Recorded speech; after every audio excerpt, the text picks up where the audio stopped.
The grave had no name on it yet. That was the detail that stopped her every time. Not the mound of dark earth still raw with winter cold, not the iron marker driven into the frozen ground, not even the wreath of dried wolf thistle someone had laid at the foot of it 2 mornings ago.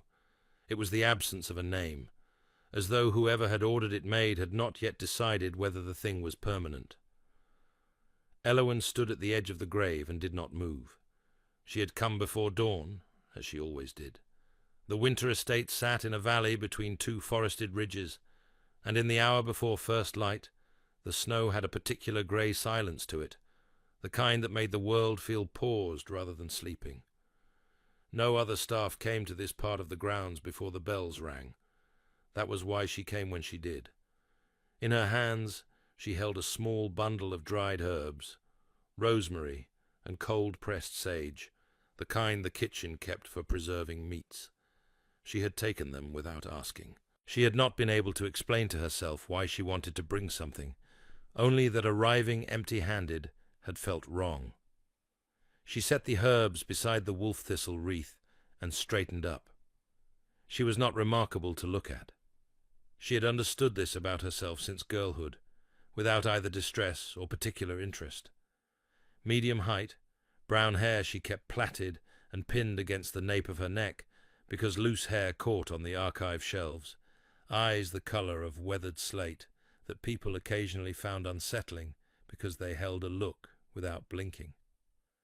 Her hands were the most notable thing about her, long-fingered, ink-stained at the first joint of the right forefinger, in a stain that had not fully faded in 6 years, calloused at the heel from years of pressing quill to parchment in cold rooms.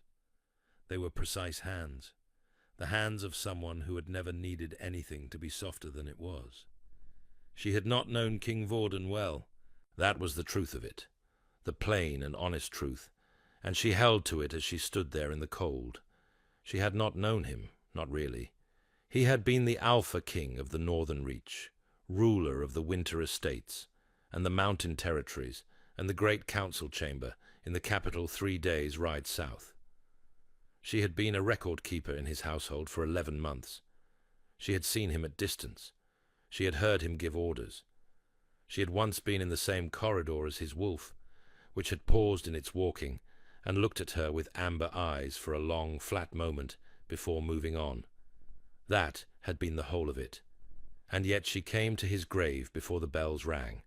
She had come every morning for 12 days since the announcement, since the black cloth had gone up over the estate's high windows, and Lady Rosalind had taken formal charge of the household, and the word had spread from hall to hall in low, careful voices. The king is dead. The exact circumstances had not been explained to the lower staff. That was not unusual.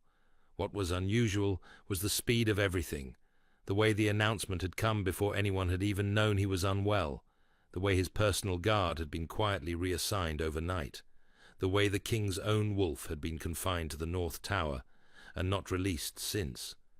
Wolves did not grieve well in confinement. Everyone who worked with animals knew that. And yet the wolf remained locked, and no reason was offered. Elowen kept a record of these things. She kept a record of everything, as a matter of habit and of self-protection both. She was a third-generation record-keeper. Her mother had been one before her, and her grandmother before that.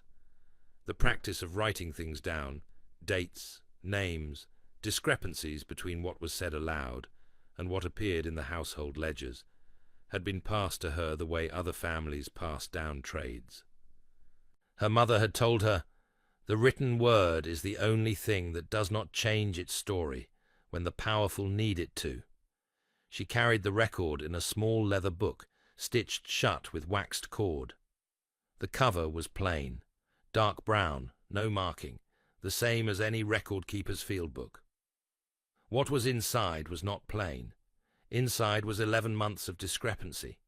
Deliveries received that appeared in no supply ledger, payments authorized to names that did not appear on any household register, and, most carefully noted, most troubling, a series of entries in a handwriting she had identified as Lady Rosalind's personal cipher, recorded in the household medical records against the Alpha King's name, beginning 6 weeks before his death was announced. The entries concerned a compound Eloan did not recognize. She had spent 3 evenings in the estate's small apothecary archive looking for it. She had found nothing. She had not told anyone. She was not certain enough, and she was not safe enough, and she understood very clearly what happened to record keepers who moved too soon. But she came to his grave before the bells rang. She came, and she stood in the cold grey silence, and she tried to make sense of the shape of the thing she had found, and she could not, and she set her herbs down and walked back through the snow. She did not know that behind her, in the shadow of the tree line 40 feet back, a figure in a dark travelling cloak stood absolutely still and watched her go. She did not know that this was the 4th morning he had watched. She did not know he was alive. King Vorden had not been warm in 16 days. This was not a complaint. He was not given to complaints, a trait his council had always described as a virtue, and which his body was currently interpreting as a significant disadvantage. The hollow in the tree line where he had made his position afforded a view of the grave and the approach path and the eastern wing of the estate. It did not afford warmth. His cloak was a scout's cloak, not a king's. Rough wool, no lining, cut to be invisible rather than comfortable. He had chosen it deliberately. He had chosen everything deliberately. That was what had kept him alive. The compound Lady Reselin's physician had introduced into his evening meals had been designed to simulate cardiac arrest in a shifter, a very specific formulation, one that required knowledge of blood bond chemistry that should not have been available to a household physician. Vorden had discovered it by accident, 3 days before the dose would have been sufficient to finish the work. His wolf had refused food. The wolf did not explain itself, but it placed itself between Vorden and his evening meal, and would not move. And Vorden was not a man who ignored that particular signal. He had spent the following 2 days in careful preparation. He had told no one. The only people he trusted absolutely were his personal guard, and his personal guard had already been reassigned, which told him that Reselin's reach was longer than he had understood. His apparent death had been arranged through a single contact, an old physician in the valley town who owed him a debt that predated the current court entirely. The physician had certified the death. The grave had been dug. Vorden had been moved to a border, holding he had used in his campaign years, travelling by night in stages, wrapped in a scout's cloak. He had returned to the estate's perimeter 6 days ago. He needed evidence. He had what he had observed, the compound, the timeline, the reassignment of his guard. But observation was not testimony, and Vorden had spent enough years in the council chamber to know the difference between knowing something and being able to prove it in front of witnesses. He was watching for something he could use. He had not expected the record keeper. He knew, in the abstract, the theory of mate bond recognition, the wolf bloodline inheritance that ran through the royal line of the Northern Reach, the biological mechanism by which a wolf chose its bonded mate, the way the choosing was supposed to feel, a pull, a certainty, an alignment that the conscious mind did not direct. He had dismissed it, as a younger man, as the kind of thing people discussed in formal lineage documents and almost never encountered in practice. The last recorded mate bond recognition in the Northern Reach had been 307 years ago, in the time of the last Alpha Queen. He had read the account once, in a dusty archive volume, and had not thought about it again. He had first noticed her on the 3rd morning, a small, still figure, coming down the path before dawn, carrying something in her hands. He had assumed a kitchen servant making an early errand, until she stopped at the grave and did not move for a long time. Too long for courtesy. Long enough for something else. He had watched her the next morning, and the morning after that. She was not what he had been watching for, and yet something pulled his attention back to her in a way he could not account for and had not yet examined carefully. His wolf, who had been silent and pressed down since the suppression compound began its work. He felt it still, muted and wrong, like a sound heard through water, stirred each time she came into view, not aggressively, not in recognition of a threat. It stirred the way it had once stirred in the presence of things it considered its own. Vaudin noted this. He did not act on it. He filed it alongside the other things he did not yet fully understand, and returned his attention to the window of Lady Reselin's study, where a candle had just been lit. The letter arrived on the 13th morning. Elowen found it beneath her record book, which she kept locked in the small chest beside her work desk. Someone had opened the chest. The wax seal on the lock had been broken and reseated, imperfectly, and placed a folded piece of parchment inside it. The letter was short. It read, "The book you carry has been noticed. You have until the first day of the deep month to place it on my desk, or surrender your position and leave the estate. I will not ask a third time." It was not signed. It did not need to be. Elowen sat with the letter for a long time. Her room was small, a record-keeper's room, a single window facing north, a desk and a chair, and the chest and a narrow bed. The candle she had lit to read by cast a warm, tight circle of light. Outside, the snow had started again. She read the letter again. "I will not ask a third time." The phrasing was specific.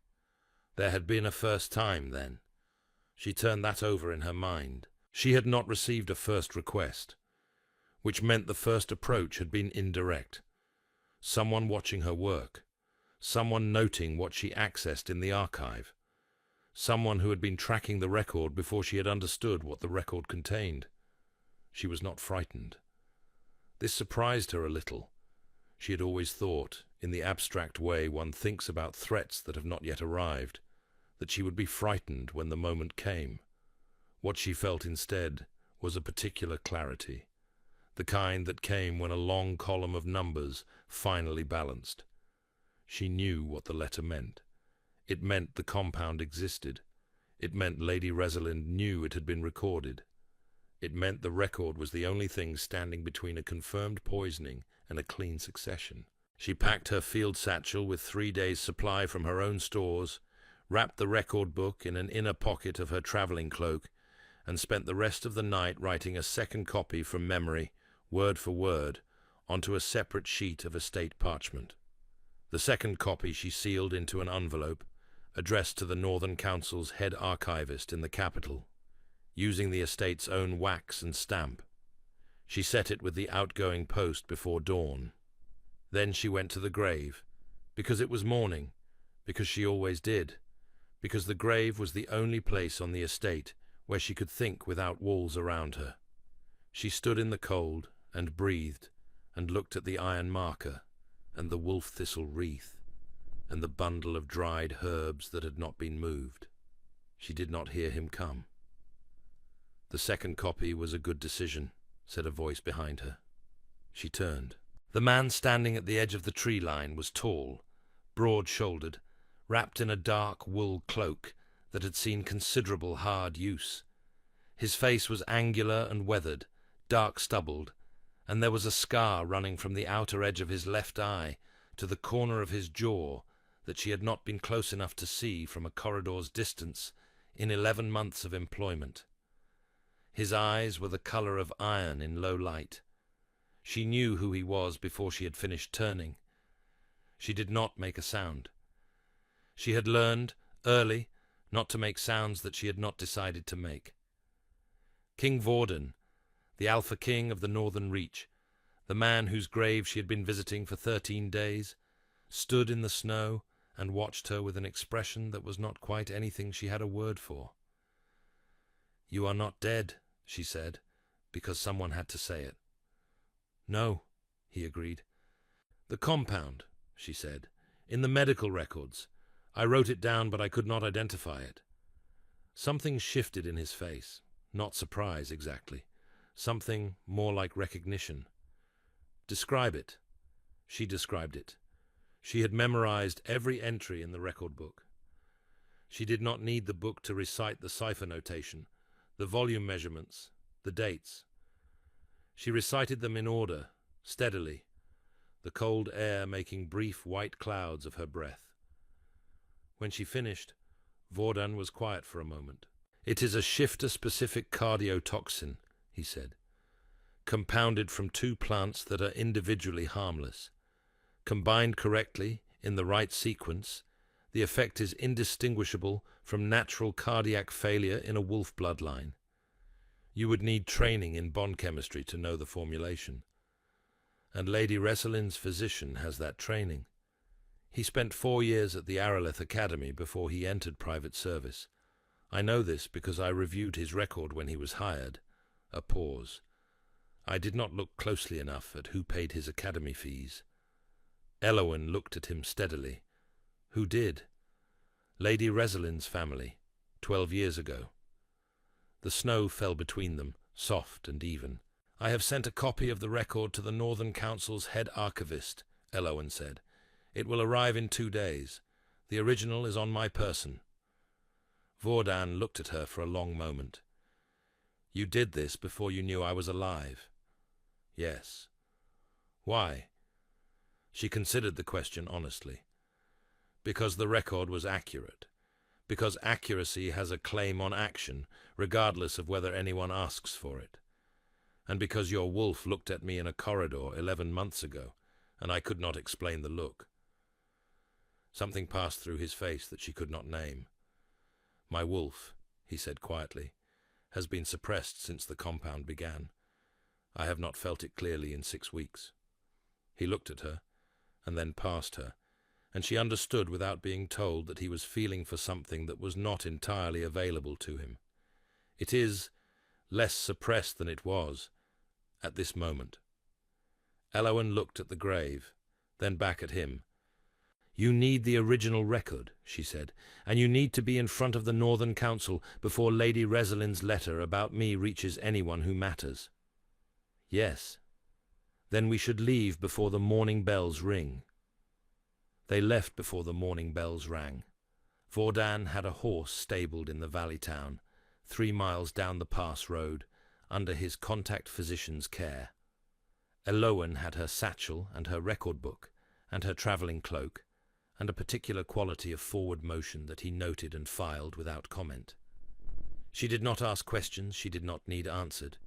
She did not fill silence with noise.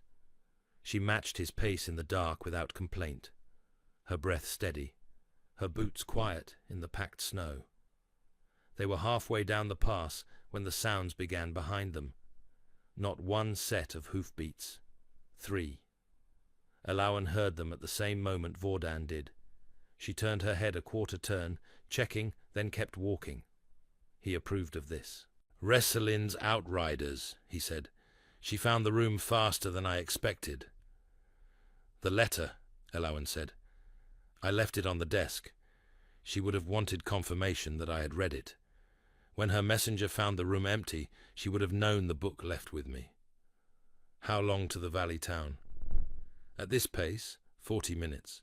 At a run through the pass, possibly 30, but we would be heard on the road, and the snow is broken on the eastern path. There is a shepherd's shelter 200 meters east, in the rocks above the tree line." She looked at him. "You have been walking this perimeter for some time." 6 days. "Then you know it better than they do." "Yes." They left the path. The shelter was barely a shelter. 4 stone walls, a timber roof holding 2 feet of snow, no door.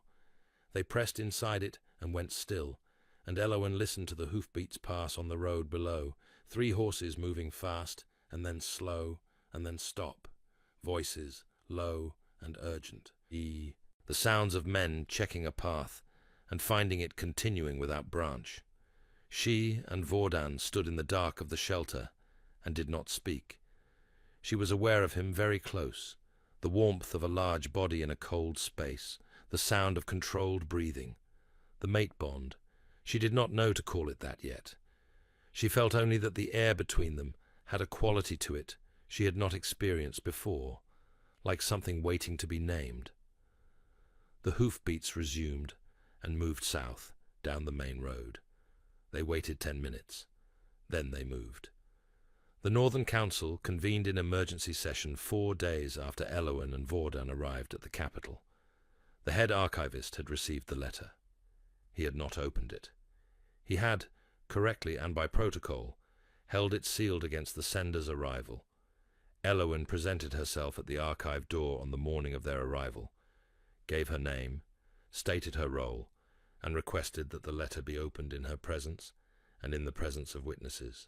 The archivist, a narrow elderly man named Colwyn, who had served the council through 3 different regimes and had survived each by a meticulous attention to correct procedure, agreed without expression. The letter was opened. The contents were read aloud. 2 witnesses confirmed the wax seal had arrived intact. Vordan presented himself to the council on the 2nd day. He came in his own name, in his own title, without ceremony, simply walked into the council chamber and sat down at the head of the table, which had been occupied, in his absence, by Lady Resolind's nominated proxy. The proxy stood. Vordan looked at him mildly, and did not.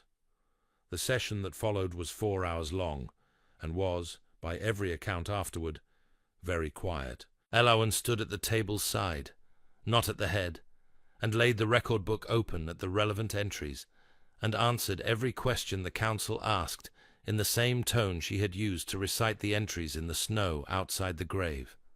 Steady, precise, without performance. Lady Resolind's physician was brought before the council on the 3rd day. He confirmed the compound's formulation under institutional oath. He confirmed the academy funding. He confirmed the date on which he had first been instructed to administer the preparation.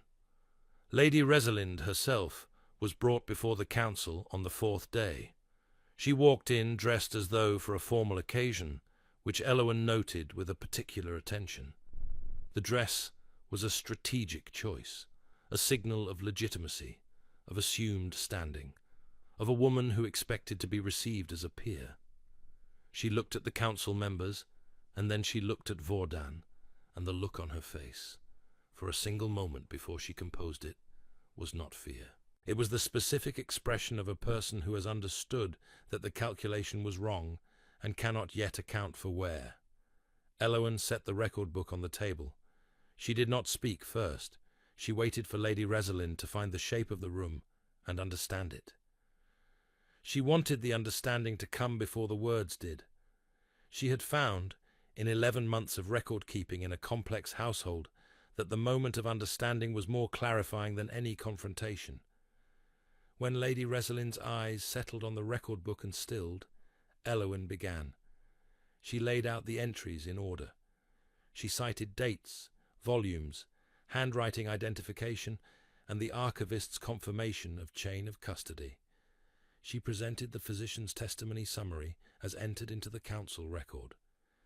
She cited the academy fee payment dating 12 years back. She was thorough, and she was not angry, and she did not raise her voice. The council deliberated for 90 minutes. The verdict was read by the head archivist, not by Vordan. Elowen had requested this privately, and Colwyn had agreed without needing an explanation. The verdict was Vordan's to pronounce on one level, but she had understood from watching the council's faces during the session that what they needed to see was the institution functioning, not the king, not the woman, but the structure itself, holding the weight of the evidence. Lady Resolind's petition of succession was struck from the record. The physician was remanded for trial, the sentence contingent on full cooperation with the subsequent investigation. Lady Resolind was remanded to custody, to a holding house in the Eastern Quarter, maintained by the council for exactly this purpose. The archivist read the terms with the particular flat precision of a man who had read similar terms before, and would read them again. She would remain in council custody, she would face formal trial at the spring session, and she would have, as the archivist noted without particular inflection, a considerable amount of time to think. Elowen stood at the table and felt the long column of numbers balance at last. She did not look at Vordan. He was looking at her. 3 months later it was ordinary. Not entirely ordinary. There were still council members who did not quite know what to do when Elowen walked into a formal session. Still a particular sidelong quality to the way certain older household staff addressed her. Still mornings when she caught herself checking over her shoulder on a staircase out of habit. The habits of 11 months in a threatened position did not vanish because the threat had been formally struck from the record. She allowed herself this. It would pass when it passed. What was ordinary? The wolf.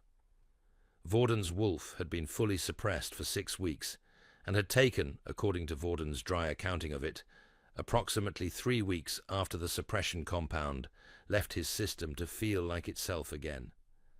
Elowen had not been present for this process. She had been occupied with the council proceedings and the subsequent formal documentation, which was considerable and which she had volunteered to manage because Colwyn's archive staff were meticulous but slow, and she was faster and better, and she saw no reason not to say so. On the morning of the 4th week, the wolf had found her. She had been sitting in the archive antechamber with a stack of bound testimony records when she became aware, without fully understanding why, that she was being watched. She looked up from the records. The wolf was sitting in the doorway. It was very large. She had known this in the abstract, from corridor sightings, but the doorway gave it scale.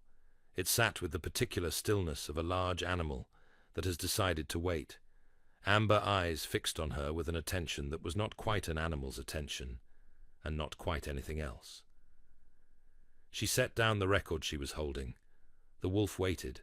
She said carefully, "Hello." The wolf's tail moved. Once, slowly, in a long arc.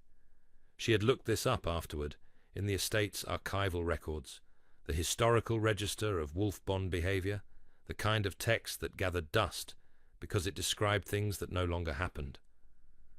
What she found, in a volume so old that the spine had been rebound twice, was a passage describing a specific behavior that had not been recorded in the Northern Reach since the time of the last Alpha Queen.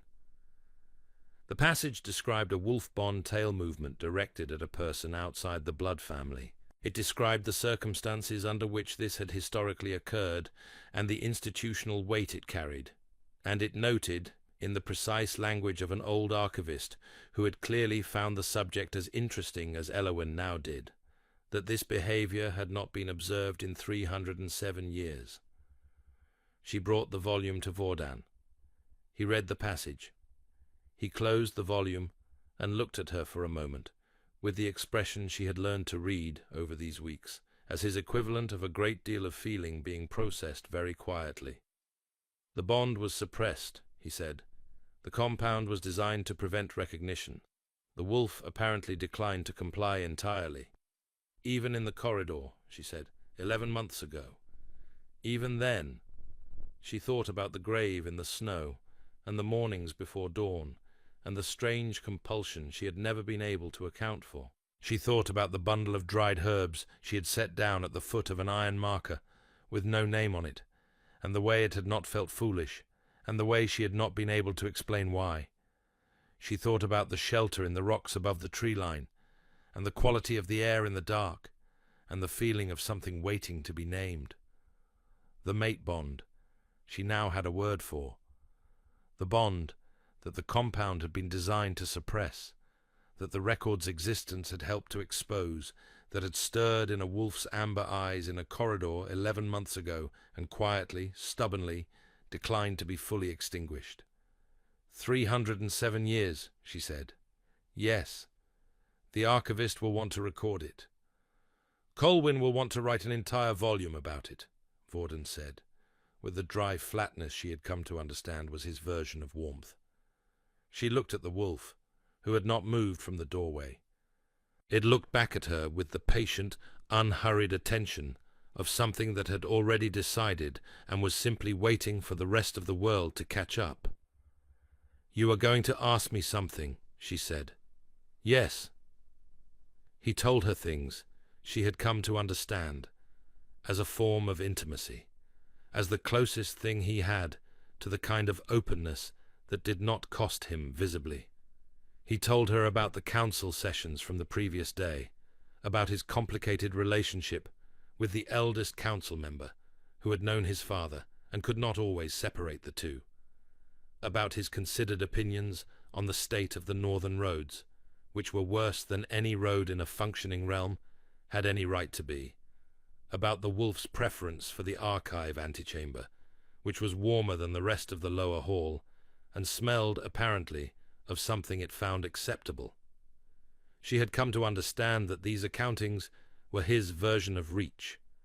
He did not have words for the other kind, or he had them, but they arrived slowly, at cost, with the particular care of someone who had learned that words given carelessly were words that could be used wrong. He asked her to stay, not as a command, not as a king addressing a member of his household. He asked the way a person asks when they are not certain of the answer, and have decided to be uncertain out loud, rather than arrange the circumstances to prevent the question from needing to be asked. "Stay," he said, "not because the wolf chose you, because I am choosing you." She looked at him for a moment. Outside, the first real light of morning was coming through the archive windows. A cold, clear northern light that made the dust on the shelves visible and the spines of the old volumes glow faintly amber where it caught the leather. The wolf was asleep at her feet. It had been there since dawn. "I was already intending to," she said. He was quiet for a moment. Then, very quietly, she heard something in his breathing that she thought might be the closest he had yet come to a laugh. She went back to her records. He stayed at the other end of the table, reading the road assessment documents she had flagged for his attention. The wolf did not move. It was not remarkable anymore. It happened every morning. The impossible had been patiently made ordinary, and it was enough. It was more than enough. It was everything. Have you ever been the only person who stayed, even when staying didn't seem to make sense?